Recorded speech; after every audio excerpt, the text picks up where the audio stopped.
Indian economy का recent data हमें बताता है कि हमारी इंडिया की जो जीडीपी है -23.9% तक पहुंच चुके हैं, जहां पर बेसिकली हर सेक्टर में नेगेटिव ग्रोथ रेट हमें देखने को मिला। लेकिन वहां पर ही एक सेक्टर ऐसा था जहां पर हमें पॉजिटिव ग्रोथ रेट देखने को मिला, दैट इज एग्रीकल्चर सेक्टर, जहां पर 3.4% ग्रोथ रेट हमें देखने को मिला। जिस फार्मिंग कम्युनिटी की वजह से, जिस एग्रीकल्चर सेक्टर की वजह से हमारी जो इकॉनमी है वो और बुरे तरीके से डूबने से बची है, उनके साथ आज के समय में हमारी सरकार जो है वो ऐसा व्यवहार कर रही है।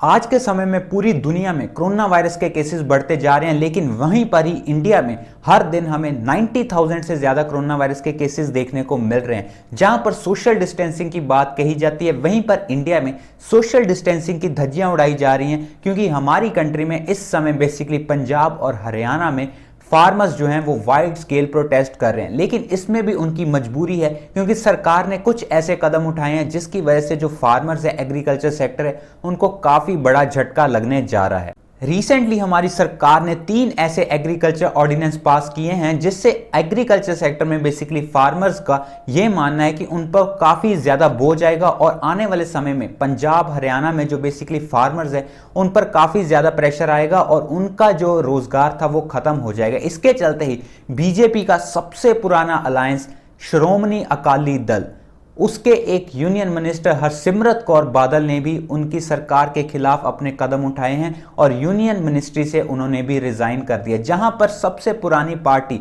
जो बीजेपी के साथ अलायंस में थी वही आज के समय में बीजेपी के खिलाफ है। आखिर ऐसा कौन सा बिल पास किया, कौन से ऑर्डिनेंसेस पास किए हैं बीजेपी सरकार के द्वारा जिससे फार्मर्स जो हैं वो प्रोटेस्ट कर रहे हैं। और इसके साथ साथ हम ये भी देखेंगे कि श्रोमणी अकाली दल और बीजेपी में जो पॉलिटिक्स है उसमें आने वाले समय में पंजाब की पॉलिटिक्स पर क्या इंपैक्ट होगा, इस सभी के बारे में आज की वीडियो में हम डिस्कस करने जा रहे हैं। तो आइए शुरू करते हैं। रिसेंटली सरकार ने 3 ऐसे ऑर्डिनेंस पास किए हैं जो बेसिकली एग्रीकल्चर सेक्टर और फार्मर कम्युनिटी को लेकर हैं, जिसके चलते सरकार वन नेशन वन मार्केट के बारे में बात कर रही है, जहां पर बेसिकली जो फार्मर्स है वो अपनी फसल जो है वो कहीं भी सेल कर सकती है जहां पर उनको अच्छा दाम मिलता है।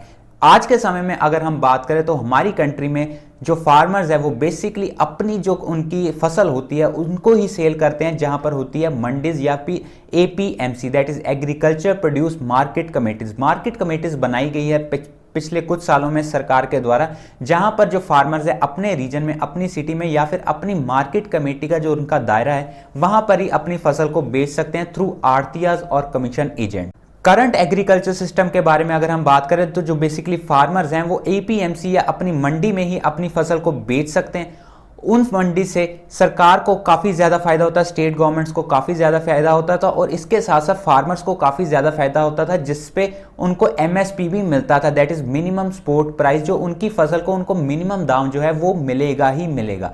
इसके चलते ही जो फार्मर्स थे उनकी जो फसल है उनको सेंट्रल गवर्नमेंट एजेंसीज खरीदती थी, that is food corporation of India.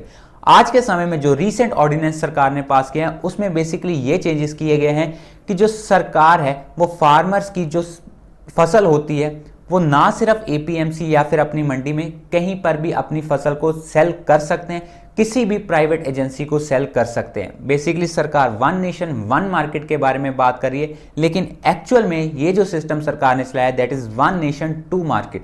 To market में क्यों बोल रहा हूं, क्योंकि सरकार एक तरफ तो ये बोल रही है किसी भी प्राइवेट एजेंसी को सेल कर सकते हैं, लेकिन दूसरी तरफ सरकार ये भी बोल रही है कि एपीएमसी में जो मार्केट कमेटी है वहां पर भी जो अपने फार्मर्स है वो अपनी फसल को सेल कर सकते हैं। तो सरकार का जो वन नेशन वन मार्केट का इस समय मुद्दा चल रहा है उसके खिलाफ ही सरकार खुद को ही कॉम्प्लिकेट करे जा रही है। लोकसभा में ये ऑर्डिनेंस पास हो चुके हैं। इन ऑर्डिनेंसेस के बाद जो फार्मर्स हैं वो कहीं पर भी अपनी फसल बेच सकते हैं, कहीं भी जाकर प्राइवेट एजेंसी, प्राइवेट प्लेयर्स किसी को भी वो बेच सकते हैं, कोई भी प्राइवेट एजेंसी उनसे फसल खरीद सकती है। मेन इशू यहां पर ही होता है, मेन प्रोटेस्ट ये इसी चीज को लेकर हो रहा है आज के समय में कि प्राइवेट एजेंसी जो हैं वो इंटरफेयर करना शुरू कर देंगी एग्रीकल्चर सेक्टर में। प्राइवेट एजेंसीज जब आएंगी तो फार्मर यूनियन, किसान यूनियन का ये मानना है कि इससे काफी ज्यादा ब्लैक मेलिंग स्टार्ट हो जाएगी और इसके साथ साथ होर्डिंग भी बहुत ज्यादा शुरू हो जाएगी प्राइवेट एजेंसीज के द्वारा। फार्मर्स को ब्लैकमेल किया जाएगा, कम दाम पर उनसे फसल खरीदी जाएगी और एक तरह से जो बेसिकली प्राइवेट एजेंसीज है वो एक तरह से पूरे फार्मर कम्युनिटी को हैरास करना शुरू कर देगी और आने वाले समय में ये जो एमएसपी उनको दिया जाता था सरकार के द्वारा वो भी खत्म कर दिया जाएगा। और इससे जो फार्मर्स है बेसिकली पंजाब और हरियाणा रीजन में जो फार्मर्स हैं उनको काफी बड़ा झटका लगेगा, क्योंकि 86% आज के समय में जो फार्मर्स हैं पंजाब के वो इसी चीज पर डिपेंडेंट हैं। दूसरी तरफ इन ऑर्डिनेंसेस का इंपैक्ट जो है वो आड़तियाज और कमीशन एजेंट्स पर भी काफी ज्यादा होगा। अगर मैं पंजाब की बात करूं तो पंजाब के जो अर्बन रीजन्स है वहां पर बहुत सारे ऐसे लोग हैं जिनका बिजनेस ही आड़तियाज का है। जो आड़तियाज होते हैं वो उनका पूरा बिजनेस है अर्बन रीजन्स में, तो बेसिकली इसका इंपैक्ट जो होगा वो अर्बन रीजन्स में आड़तियाज पर भी काफी ज्यादा होगा, कमीशन एजेंट्स पर भी काफी ज्यादा होगा, क्योंकि उनकी जो पूरी फैमिली है वो इसी बिजनेस पर डिपेंडेंट है। तो इसी वजह से आड़तियाज भी इस ऑर्डिनेंस के अगेंस्ट है। तीसरा इसका जो इंपैक्ट होगा वो होगा स्टेट गवर्नमेंट्स पर। आज के समय में क्या होता था, स्टेट गवर्नमेंट्स को काफी ज्यादा रेवेन्यू जनरेट होता था मंडी टैक्स से। अब जब मंडीज ही नहीं रहेंगी, मार्केट कमेटीज ही नहीं अच्छे से वर्क करेंगी, मंडीज जितनी आज के समय में जिस लेवल पर काम कर रही हैं उस लेवल पर काम ही नहीं करेंगी, तो स्टेट गवर्नमेंट को जो इतना ज्यादा रेवेन्यू आता था मंडी टैक्स से वो भी खत्म हो जाएगा और स्टेट गवर्नमेंट के पास जो पावर्स होती थी रेवेन्यू जनरेशन की वो भी खत्म हो जाएंगी। और एक तरह से ये भी माना जा रहा है कि जो सरकार है वो पूरी स्टेट से जितना उनका काम था वो अपने कब्जे में कर रही है। तो इसका पूरा ऑर्डिनेंसेस का जो इंपैक्ट है वो बहुत बुरे तरीके से फार्मर्स और इसके साथ साथ फार्मिंग कम्युनिटी और स्टेट गवर्नमेंट्स पर काफी ज्यादा होने वाला है। इन सभी ऑर्डिनेंसेस की वजह से ही आज के समय में जो बीजेपी श्रोमणी अकाली दल की यूनियन मिनिस्टर हरसिमरत कौर बादल जो फूड प्रोसेसिंग इंडस्ट्री की मिनिस्टर थी उन्होंने भी रिजाइन कर दिया। और ये भी माना जा रहा है कि आने वाले समय में हो सकता है बीजेपी और श्रोमणी अकाली दल जो सबसे ज्यादा पुराना अलायंस है वो भी आने वाले समय में टूट सकता है। रिसेंटली हमने देखा शिवसेना और बीजेपी का महाराष्ट्र में जो गठबंधन था वो भी टूट गया। अब जो सबसे पुराना अलायंस है वो भी टूटने की कगार पर पहुंच चुका है, जहां पर बहुत ज्यादा कन्फ्लिक्ट शुरू हो चुके हैं और इसका जो इंपैक्ट है वो पंजाब पॉलिटिक्स में काफी ज्यादा होगा। कांग्रेस और ऑपोजिशन पार्टीज ने श्रोमणी अकाली दल, सुखबीर बादल और हरसिमरत कौर बादल पर काफी ज्यादा एलिगेशंस लगाए हैं कि एनडीए में होने की वजह से उनके होने के बावजूद फिर भी एंटी फार्मर जो बिल्स हैं वो पास किए गए हैं, जिसकी वजह से फार्मर्स आज के समय में प्रोटेस्ट कर रहे हैं।